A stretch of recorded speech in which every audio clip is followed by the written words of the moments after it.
বিকালবেলা হঠাৎ ব্যালকনির থেকে দেখি ঘরের সামনে দিকে রথ যার গাতে মনে হয়েছে আর এই রথযাত্রা লগালগ স্নান টান করিয়া বিজা চুরুলিয়ে দৌড় দিয়ে গেছি গা ইয়ার এখানে আমি বাবলাদা রাজ আর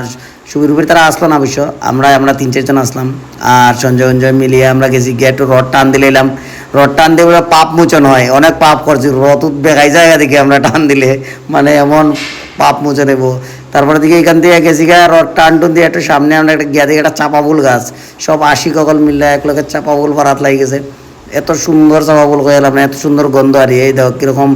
ফুল আমি তো জানি না ইয়ার সাইডে এখানে চাপা ফুল আছে ভাই আমরা সেন্টারের ঠিক সাইডেই তারপর চাপা ফুল বল লইয়া কতলা লইলিছি আমি তো লাল ভাই না ভাবলাম তো এমন লম্বা অতলা লইছে আর হয়ে এলাম না লইয়া কতটি চাপা ফুল লইয়া তারপর আমরা আস্তে আস্তে রুয়ানা দিছি আবার ওই রথযাত্রা যেখানে শেষ হইব এখানে বলে প্রসাদ বিতরণ আমরা একটু ইন্টেলিজেন্ট ব্যুরোর থেকে খবর পেয়েছি তো